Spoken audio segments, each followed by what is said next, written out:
Good evening, all. This is Sridhar, Senior Botany Faculty. First of all, I appreciate you all because you have come back from the panic situation that is cancellation of NEET exam. Children, this is the wonderful opportunity, time to get the best seat in your career. And this is my approach to in front of you because in my experience I have seen many students are missing little clarity in certain lines of botany. Many students, even though the teachers explained them, they read but do not understand and finally skip the lines. And this is my area to explain such confusion lines to give the best clarity with the appropriate headings, flowcharts, and bring into proper explanation. And certainly, this will help you to get the clarity in all the lines, because once you have a command on all the botany lines in all chapters, you are the perfect person to get all 45 questions to be answered well. And let me remind you, the approach why I have chosen this is to give the best marks from you and to help many people, those who are preparing in their homes. Let us start without any delay. The first unit in our NCERT plus one is diversity in living world.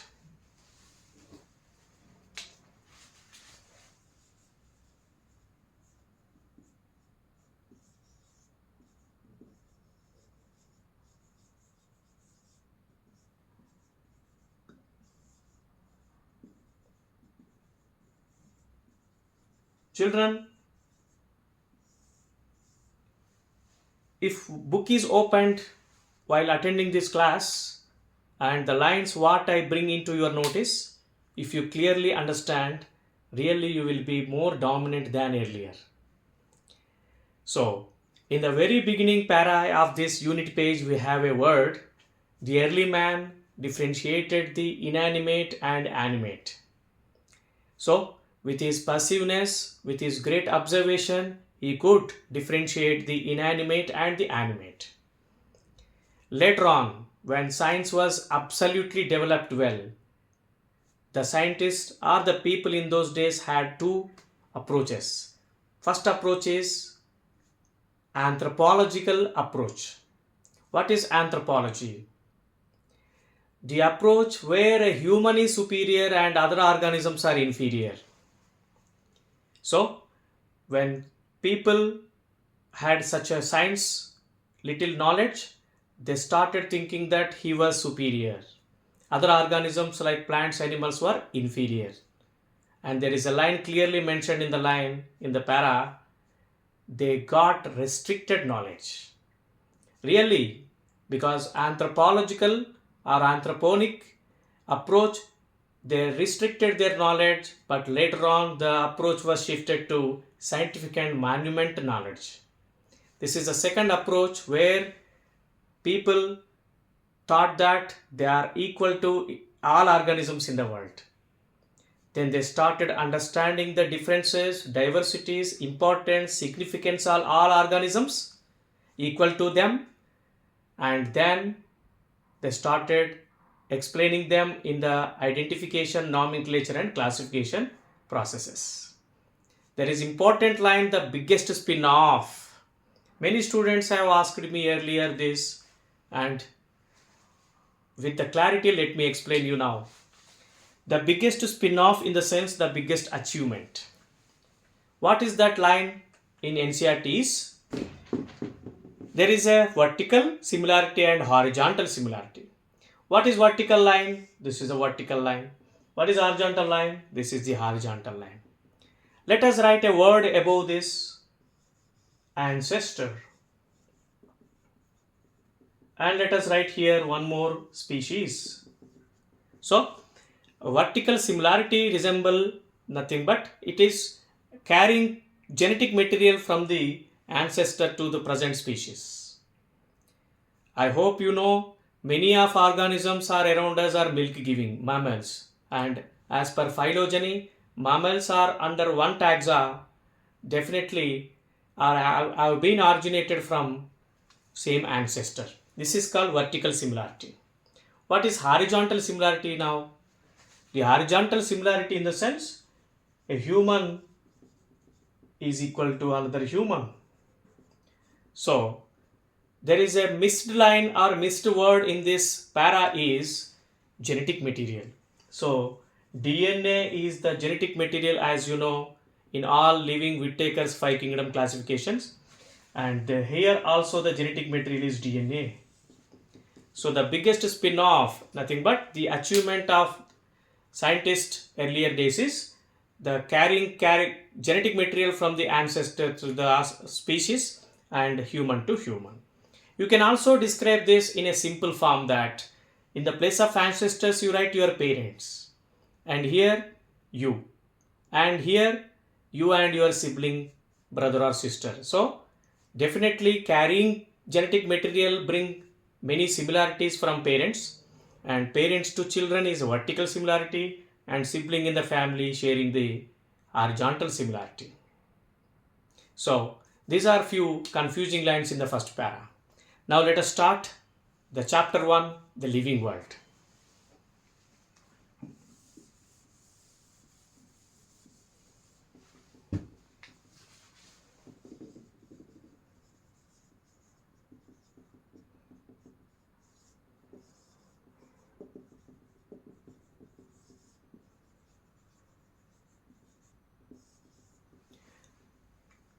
It seems chapter is so simple, but there are little confusion in certain lines. The very first para, what is living?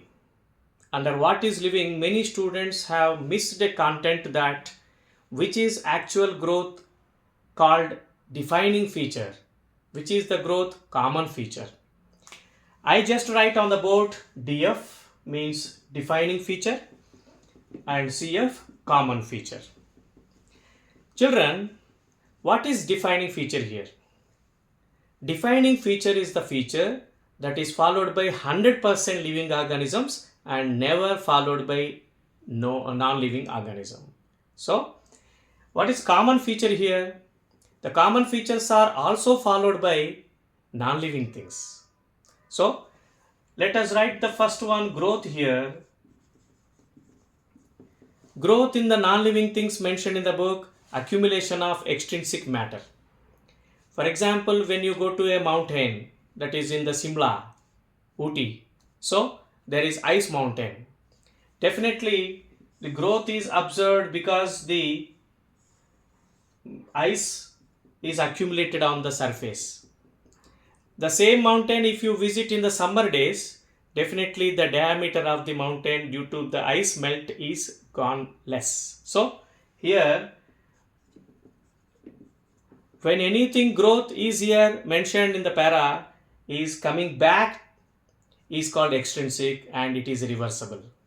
So here a certain growth is a pattern, extrinsic growth followed by non-living things is not a defining feature. It is just a common feature. And absolutely humans, plants have their own growth and animals have the growth. So growth is the first thing given in our book as the feature. But let us conclude, is the growth defining feature? No, because there is a non-living thing also like sand mounds, mountains and boulders also follow the growth here. But you can differentiate that growth in the non-living thing is extrinsic growth. Let us see which growth is said to be a defining feature. Defining feature is nothing but the feature that is exhibited by all living organisms and never been seen in the non-living organisms. So, intrinsic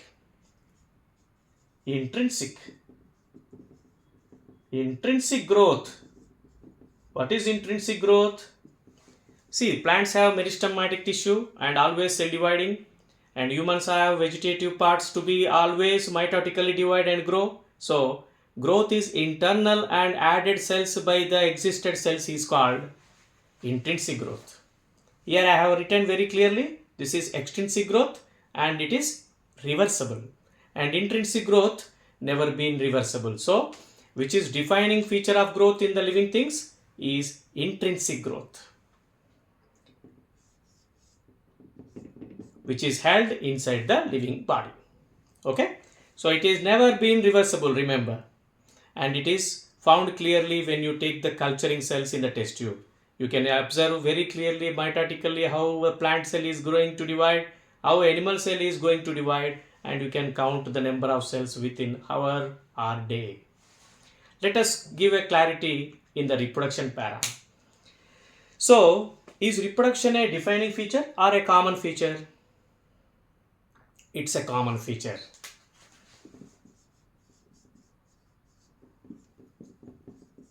Why do you call reproduction is a common feature?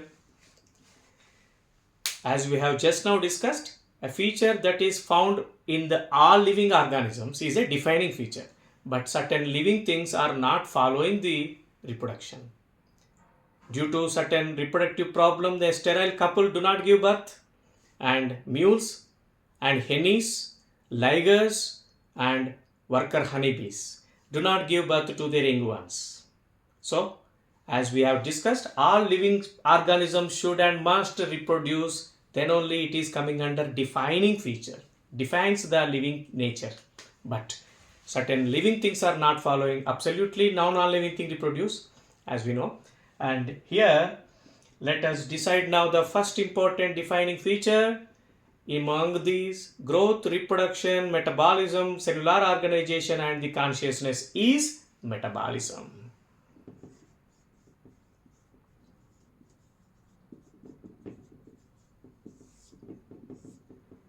Metabolism. What is it? It's a sum of chemical reactions which are inside the body. There is a line which is so clear to you, is not my part of explanation in this short time, but where there is a confusion, I want to highlight it and bring into your clarity notification. Okay, the one is isolated chemical reaction. Is it living thing or living reaction? Let us get the clarity.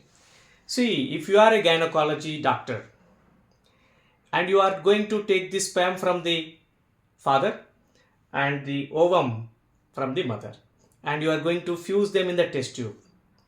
The same thing is called fertilization happened in the mother when sperms are deposited at the fallopian tube. But at the time of fertilization inside the body, there are other characters, other processes are also helping each other to get the fertilized and implantation of embryo into the mother uterus. But the same fertilization you are exhibiting in the in vitro test tube, is it called living thing? Is it called non-living thing? Or is it only living reaction? It's living reaction. Because it's definitely you can find a baby or a zygote embryo at the end of the test tube, in vitro test tube. So let me give a clarity here. Anything is isolated from many processes from inside to outside and exhibit in the cell-free system, that is test tube, that's no non-living and no living things. Not a non-living thing, not a living thing, but certainly it is a living reaction.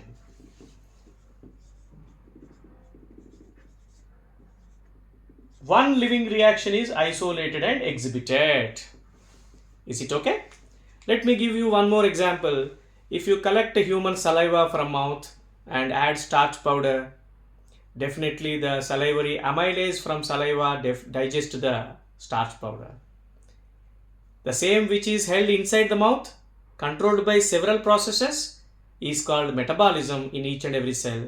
But the isolated one chemical reaction from many is really a living reaction, but not a living thing and not a non-living thing.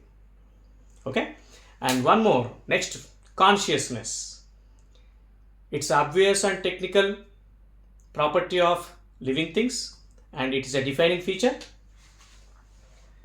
So intrinsic growth is the first defining feature.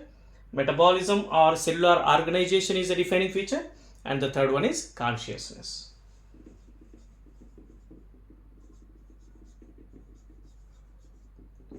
So responding to certain stimuli, whether they are biological or physical or chemical, called consciousness.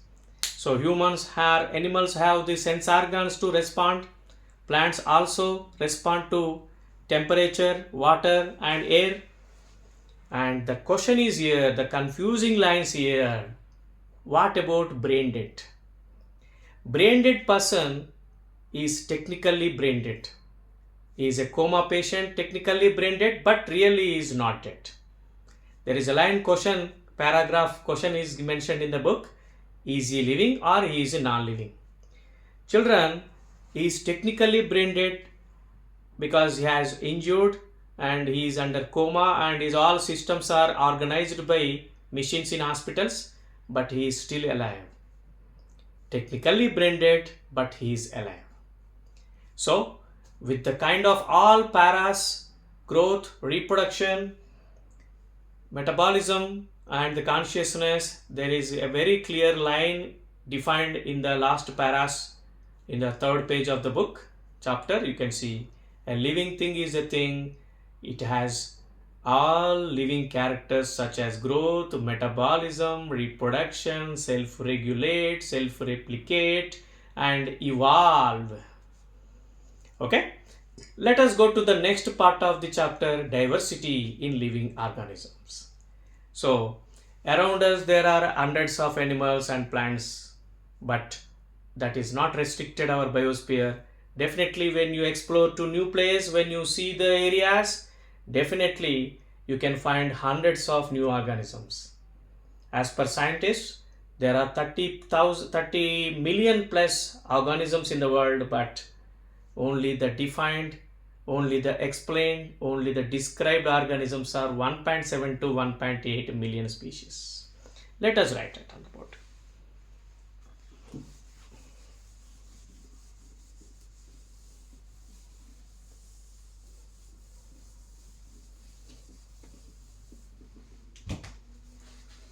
.7 to 1.8 million species or 17 lakhs to 18 lakh species. Okay,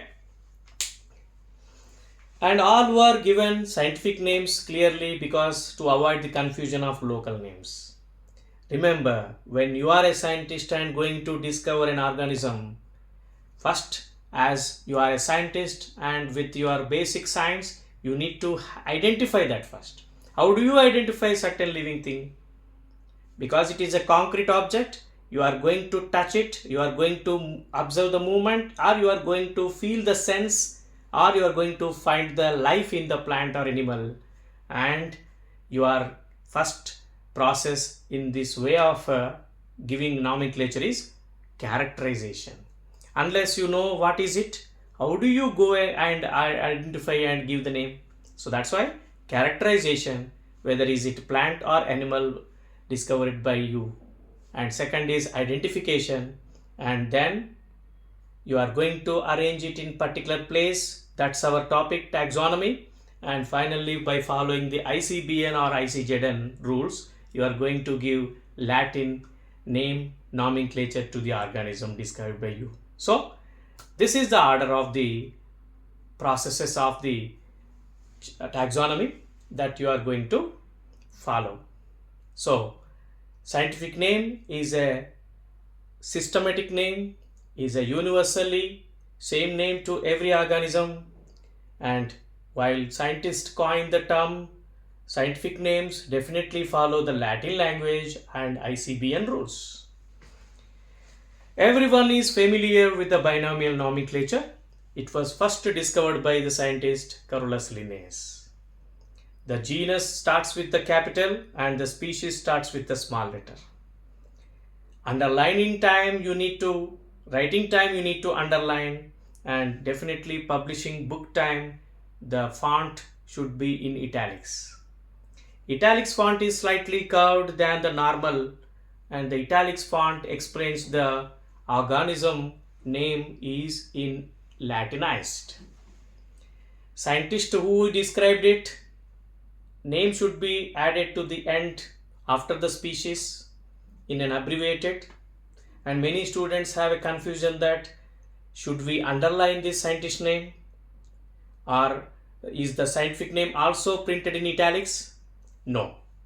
So scientist name should be added at the end of the species, neither underlined nor in italics. It's a general 4-letter, 5-letter of the half of the name of the scientist, but neither underlined nor in italics. Okay, come to the next. Taxonomy is the study of classification. You are following the zoology, animal kingdom, and you are following the botany, plant kingdom. So all plants are given a nice placement in the plant kingdom. All animals are studied under animal kingdom.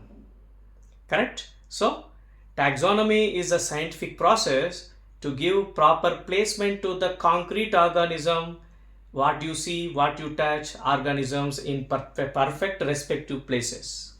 So further students will definitely study well with their correct plan of preparation of these animals and plants under their kingdoms, isn't it? Let us start now.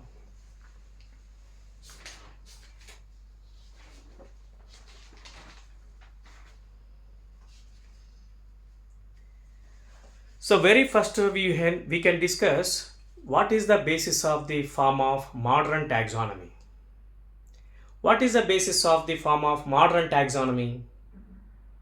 Whenever we discuss modern, there is definitely behind earlier. Earlier taxonomy is lying on the uses, only on what way they are benefit to human. Because in the chapter 2 biological classification we have a very first line instinctive. Here what is instinctive? Never follow the science. Correct? So people in early days in under previous taxonomy or earlier taxonomy followed instinctively only on the benefit way or uses way, like clothing, food and shelter. Food, clothing and shelter. Now, what is the basis of the processes of modern taxonomy are? That is cell, development, ecological. Okay? So cell, development, ecology are the processes of this. And you see there is very clearly mentioned that characterization is the first. Characterization, identification, classification and nomenclature.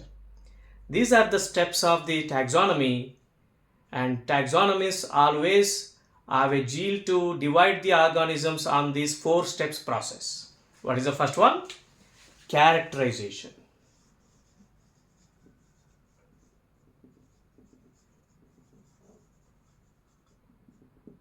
Identification,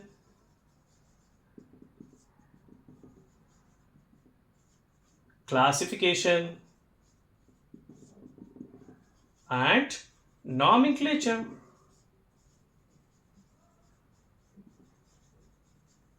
Okay, so these are the 4 basic steps of taxonomy.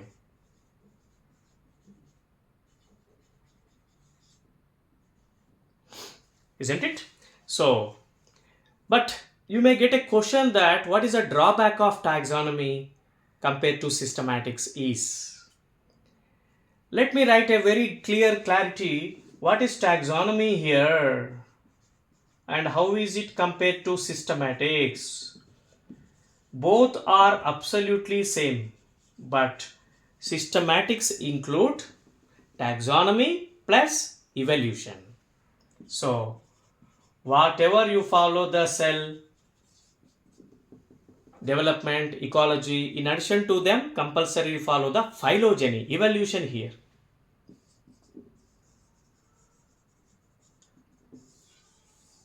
Okay, taxonomy does not follow that, but systematics follows. Right? Now come to this. So as we discussed, the early classifications were based on uses. Now come to the next para of the page. I hope last para of the page is systematics. Who used the term first? He is the father of taxonomy, father of taxonomical hierarchy, father of 2 kingdom classification, father of binomial nomenclature. He is none other than Carolus Linnaeus. Carolus Linnaeus explained binomial nomenclature as we have just discussed 10 minutes ago. And here the word systematics word was used by Linnaeus. in his book Systema Naturae. You can see there is little confusion in between the taxonomical processes and the systematic processes. The processes which we follow in the systematics are identification, nomenclature, and classification. I have just written shortly identification, nomenclature, and classification. Here you can give a short trick CICN. So the processes or steps in the taxonomy are CICN, and the steps in the systematics, when you include evolution, that is INC. Identification, nomenclature, and classification. Now come to the next important question come from this is species to kingdom, how are they, and on what basis we give present perfect places to the organisms in their 7 obligatory categories.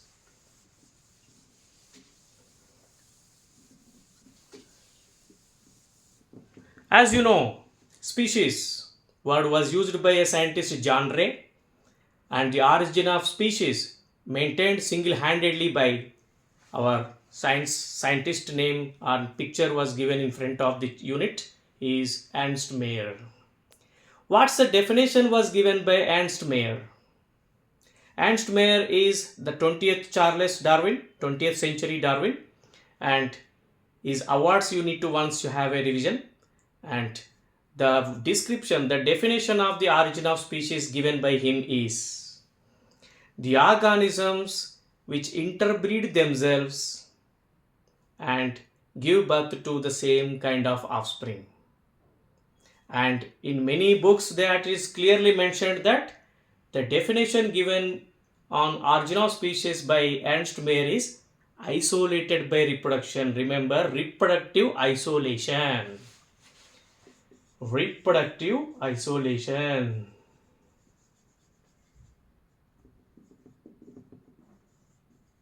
So, organisms reproductively interbreed themselves and give birth to the same kind of offspring called species. As you know, species are the first taxonomic category, and this is a basic of the entire 7 taxonomic categories. And when we go from, this is a question was asked many times in your intermediate exams, I hope, or +1, +2, or NEET, MSET. So let me explain you what will happen from species to kingdom. Yeah, whenever you write from species to kingdom, their 7 taxonomic categories are displayed. Species are the organisms at the base of the hierarchy which resemble each other. Human is related to another human. Exactly, they are related to each other with their morphological and internal physiological. Absolutely correct. So, organisms which have resembling character, most resemble characters are under species. Correct. Now, as we go from species to kingdom, you can come across genus, family. Correct. So, kingdom is the first, as I think many of teachers might have given you a trick to remember from descending order from kingdom to species is keep pond clean. Correct? Keep pond for phylum, clean class, or else order. Fish means family. Get means genus or generic epithet, and S for species. So, keep pond clean or else fish get sick. Keep pond clean or else fish get sick. Correct? So, keep is our kingdom is the first highest taxon with the most general characters. What is the difference between common character and general character? Let us see. Common versus general. What is common? Common nothing but similarity. So common characters nothing but similarities. General characters are nothing but differences. Okay. So what would be happened from species to kingdom? See, as we have just now discussed, if you take plants around us, hibiscus or mango, they each other resemble each other physically, phenotypically, genotypically, everything is common and most similar. So the organisms which have most similar characters or most common characters are under species. So you can find the most resemblances here. As we go from species to kingdom, what would be decreased? What are going to be increased? Common characters are going to be decreased. Common characters are going to be decreased. As we go from species to kingdom, means similarities are going to be decreased, and the differences means general characters are going to be increased.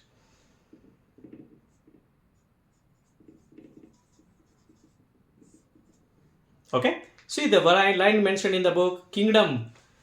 You can take a Animalia kingdom. Animalia kingdom comprises all animals, maybe invertebrates and vertebrates, so that you can find the differences more.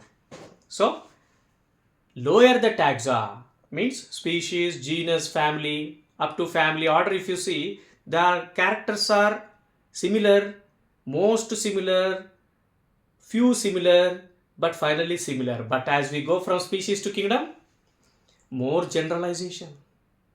A mosquito is also sharing a human's kingdom, Animalia. So where is human, where is mosquitoes? There are a lot of differences among these invertebrate and vertebrate, so that generalized characters are increased. Lower the taxa, more are the characters shared by organisms, and higher the taxa as we go from order to class and phylum and finally kingdom, most difficulty to determine the character similarity among the organisms. So going upper side, ascending side, characters generalized, and so similarities are decreased. Okay, I hope you have clearly understood. Let us write the entire flowchart with from species to kingdom. One side I will mention botanical, and one side I will definitely mention zoological, animals, plants.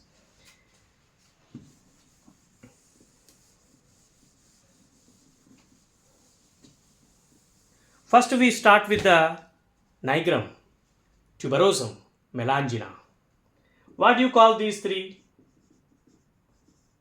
Melangina, nigrum, tuberosum. What do you call these three? Whenever we start the word with the lower alphabet, it is said to be species, isn't it? Very good. Now, of course, they are different fruit, vegetable giving, but they are most resemble each other in their phenotypical expressions. So now these three coming under genus, one genus. It's a polygenic species, Solanum. Solanum starts with a capital letter, as you know. Correct? So Solanum is a genus with the species Tuberosum, Melangina and Nigrum.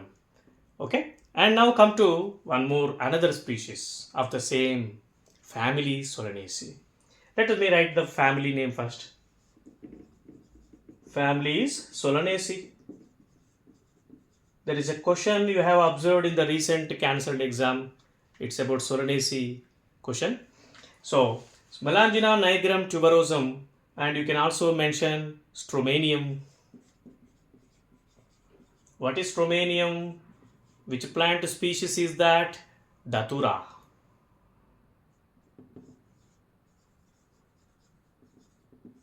Right? So, here Datura species is this one and Solanum species are these three. Now they are coming under family Solanaceae. Remember, in botany, when you study families, the words ends with the suffix CE, CE is the easy to remember. The family is the taxonomic category. Okay. Now come to one more family, Convolvulaceae.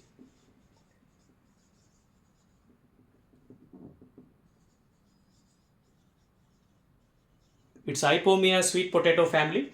Now Solanaceae, Convolvulaceae belong to, what is the order of these?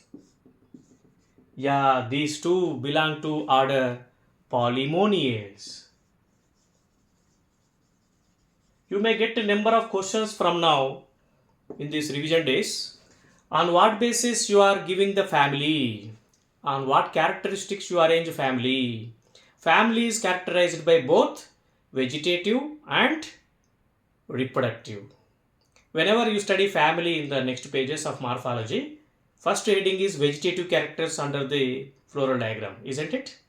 Later, after KC, the next A and G is studied under reproductive. So, family is studied under two headings. Sorry.